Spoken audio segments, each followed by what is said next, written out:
దగ్గరికి పోయేది. సాయంకాలం అయినప్పుడు ఒంటరిగా ఉండేను.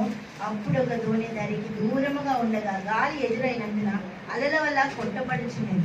రాత్రి 4వ జామున ఆయన సముద్రం మీద నడుచుచు వారి ఎద్దకు వచ్చాడు. ప్రతి పరిస్థితుల్లో దేవుడు మన దగ్గరకు వస్తుంది.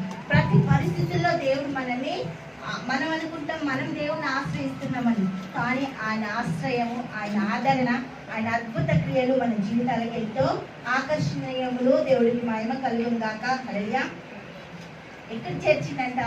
అందరికి చేర్చిందంట. వాళ్ళందరినీ కూడా దేవునికి మహిమ కలుగును గాక. ఒకటి ఏం చేసిండు? అక్కర్లు తీర్చిండు. రెండోది ఏం చేసిండు?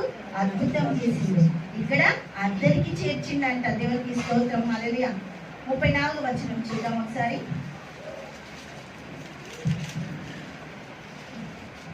వారందరికి వెళ్ళి గెన్నేసరెతు దేశమునకు వచ్చి అక్కడి జనులు ఆయనను గుర్తుపట్టింది. దేవునికి స్తోత్రం. మనకి ఏం కావాలంట? స్వస్థత కావాలంట. మరి అక్కర్లు తీర్చబడాలి, అవసరతలు తీర్చబడాలి. చాలా బాధల్లో ఉండు, కష్టంలో ఉండు, వేదనలో ఉండు, ఆదరణ కావాలి. మరి ముఖ్యంగా మనము ఏదైనా పరిస్థితిలో ఆదరించబడాలి అనుకుంటే కనుక, మనకి ఎవరైనా ఆదరిస్తే కొంచెం సేపు వరకు ఆదరిస్తారు, కొంచెం సేపు మన దగ్గర ఉంటారు. కానీ మన దగ్గర మన కంప్లీట్ టైం ఉండేది దేవాది దేవుడు ఒకడే. దేవుడికి మహిమ కలుగుతున్నాను. ఆయన ఒక ఆదరణ మనకు జీవితాల్లోకి ఎంతగా అద్భుతంగా ఆశ్చర్యకరంగా దేవుడికి మహిమ కలుగుందాక. 34వ వచనంలో మనం చూస్తే అక్కడ ఆయన జనులు గుర్తుపట్టి చుట్టుపక్కల ఉన్న ఆ ప్రదేశం అంతటికి వర్తమానము పంపి రోగులందరినీ ఆయన ఎద్దకు తెచ్చి దేవుడికి స్తోత్రం. సువార్త చెప్పాలి. బాధలో, కష్టంలో, వేదనలో, ఇబ్బందిలో ఉన్న వాళ్ళందరినీ మనం ఏం చేయాలంట? ఆదరించాలి. దేవుడు ఏ విధంగా మనల్ని ఆదరిస్తుందో మనం కూడా ఇతరులని ఆదరించాలి. దేవుడికి మహిమ కలుగుగాక. 35వ వచనం చూద్దాం ఒకసారి. అక్కడ జనులు ఆయన గుర్తుపట్టి చుట్టుపక్కల ఆ ప్రదేశం అంతటికి వర్తమానము పంపి రోగులందరినీ ఆయన ఎద్దకు తెచ్చి దేవుడికి మహిమ కలుగుగాక. ప్రతి ఒక్క దగ్గర కూడా దేవుడు ఏం చేస్తుంది? ఇక్కడ ఒకటి అక్కడ తీరుస్తుండు, రెండోది అందుబాటులో ఉంటుందంట. వాళ్ళు అందరికి వెళ్ళొద్దు అని వాళ్ళు డిసైడ్ అయినప్పుడు దేవుడు ఏమంటుండు వాళ్ళని? 22వ వచనంలో బలవంతం చేస్తుందంట.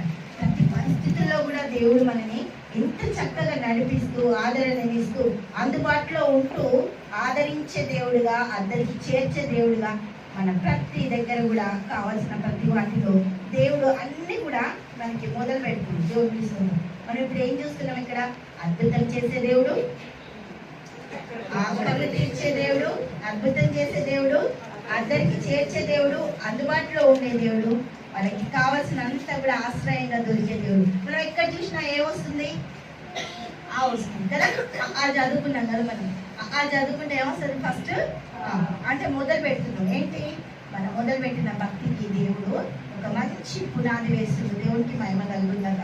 మొదట ఉన్నత దానికంటే యెషయా చెప్తాడు. యెషయా 49వ అధ్యాయము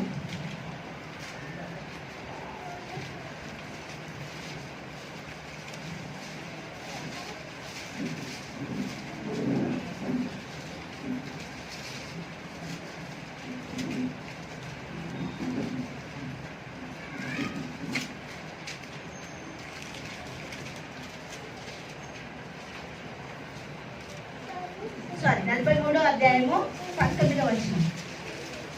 43వ అధ్యాయము యెషయా 18, 19 చూద్దాం ఒకసారి. మునుపటి ఏంటంట? మనం అనుకుంటాం నా పరిస్థితి అట్లుంది, ఇట్లుంది, నాకు అది ఉండేది. దేవుడు ఏమంటుండే? ఇప్పుడు అవన్నీ కాదు, మునుపటివన్నీ ఏం చేయాలంట? నువ్వు మునుపటి వాటిని జ్ఞాపకం చేసుకొనకుడి, పూర్వకాలపు సంగతులను తలంచుకొనకుడి. ఇదిగో ఇప్పుడే అది మొలచును, మీరు దానిని ఆలోచింపరా?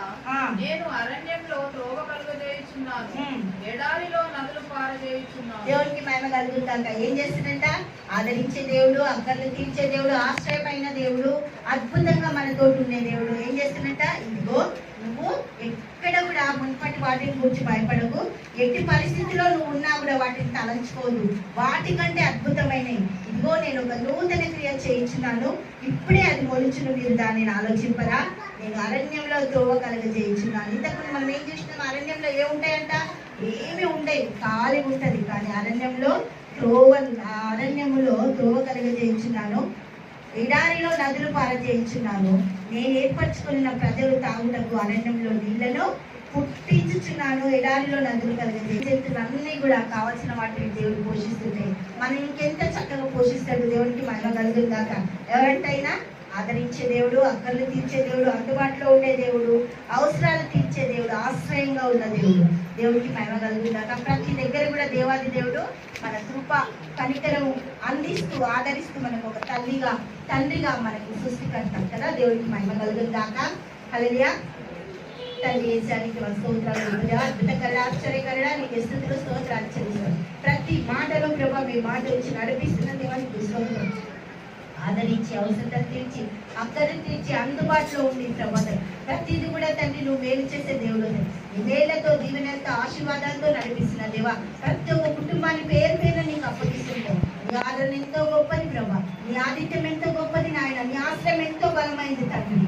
నీకో కృపతోటి ప్రభా ప్రతి బిడ్డకు నీ కోటలు కడుతున్నందుకు వందనాలు స్తోత్రం. బలమైన సన్నిధిని ఇస్తూ అద్దరికి వెళ్ళనన్నా కూడా బలవంతం చేసే ప్రయాణంలో నాయన ముందుగా నువ్వు తోడున్న దేవుడు ప్రభా. ఆయన నీ ప్రయాణంలో ప్రభా నీ బిడ్డలని తోడించుకొని తీసుకెళ్తున్న దేవా. ప్రతి ప్రయాణం నీవే ముందుకి నడిపిస్తున్నందుకు వందనాలు చెల్లిస్తున్నట్టు.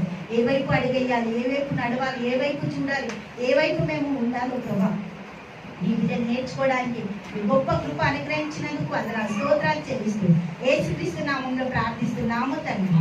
ఆమేన్, ఆమేన్.